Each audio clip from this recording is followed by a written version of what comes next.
যার যা কিছু আছে যে যেভাবে পারেন প্রতিরোধ গড়ে তুলতে হবে এবং সকলকে সেইভাবেই নামতে হবে।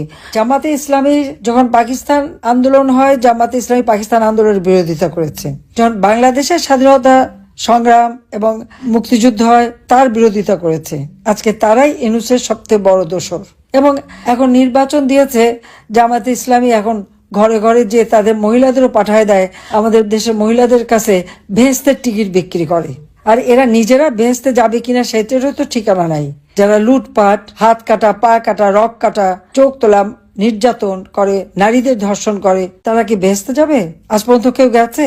যারা এইভাবে জঙ্গি সন্ত্রাসী, কোন সন্ত্রাসী বেহেশতে গেছে? কেউ বেহেশতে যে কোনো খবর পাঠিয়েছে, মোবাইলে মেসেজ দিয়েছে বা কাউকে জানিয়েছে যে তারা এখন বেহেশতে ফুরফুরে হাওয়া খাচ্ছে?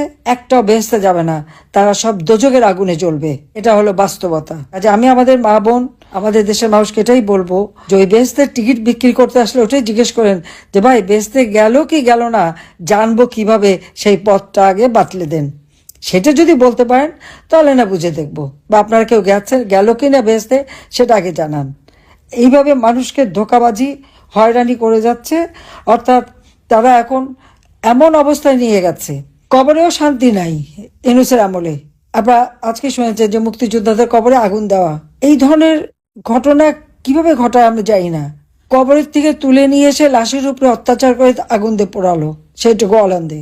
আবার এখন কবরে আগুন দিচ্ছে, মানে মানুষকে তো মেরে ফেলে দিচ্ছেই, কবরেও তাদের শান্তি দিচ্ছে না। তো এরা আবার বেচতে যাবে কিভাবে? এদের জন্য তো দোজখের আগুন রয়ে গেছে। বেচতে টিকিট বেচে তো আর তারা পার পাবে না। এইভাবে মানুষকে ধোঁকাবাজি, হয়রানি করে যাচ্ছে। অর্থাৎ তারা এখন এমন অবস্থায় নিয়ে গেছে, আজ কথা বলার কোনো অধিকার মানুষের নাই, মত প্রকাশের স্বাধীনতা নাই।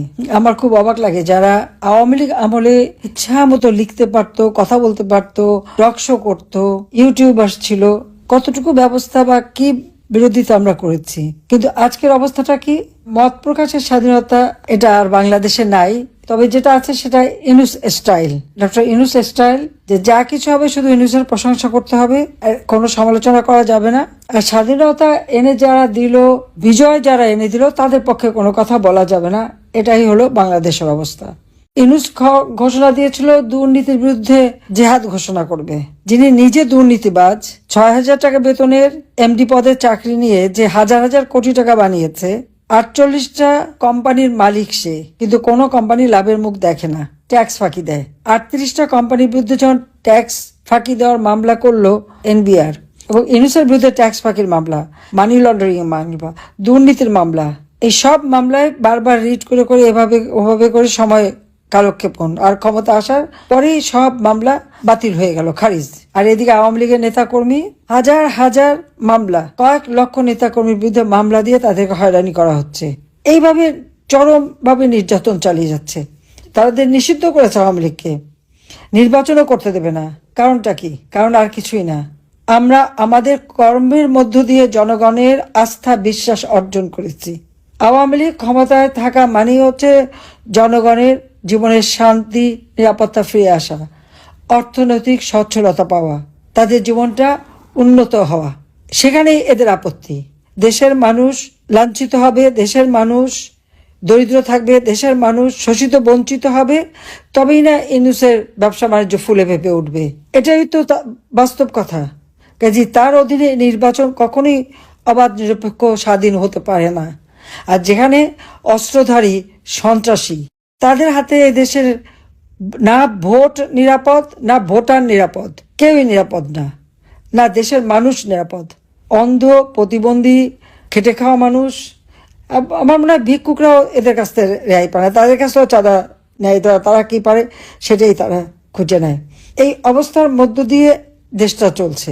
আওয়ামী লীগ ২০০৯ সাল থেকে ২০২৪ সালের আগস্ট মাস পর্যন্ত ক্ষমতায় ছিল।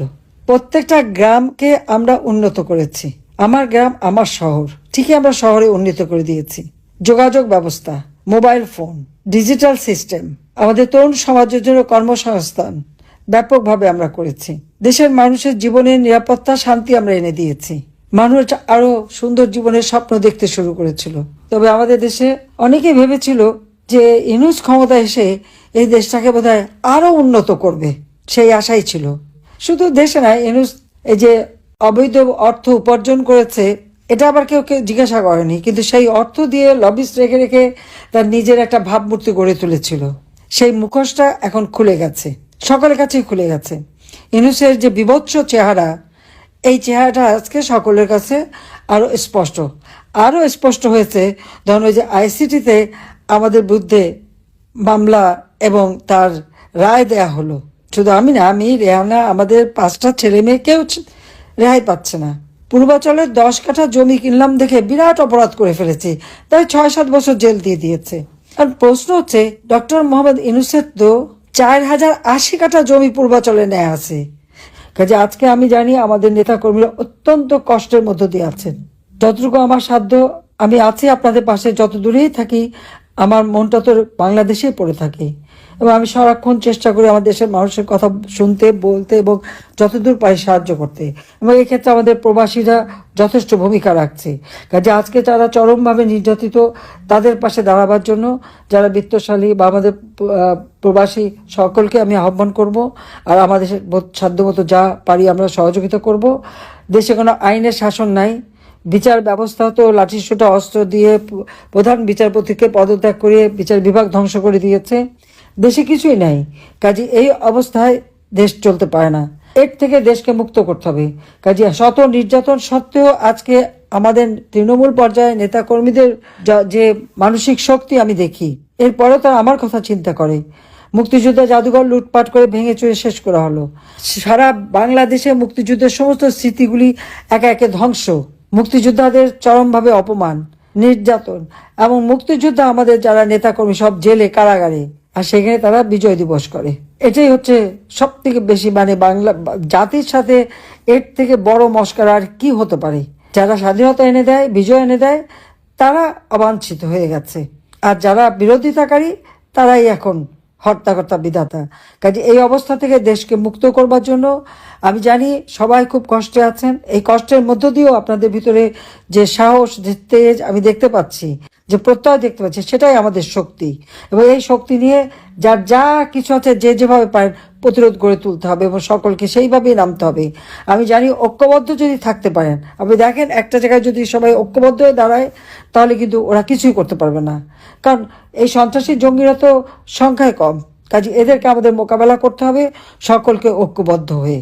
এবং সেই আহ্বানই আমি জানাচ্ছি, ইনশাআল্লাহ জনতার জয় হবে। এই অন্ধকার কেটে যাবে, নতুন সূর্য উদিত হবে, অন্ধকারের পূর্বাকাশে উঠবে আবার দিনমণি।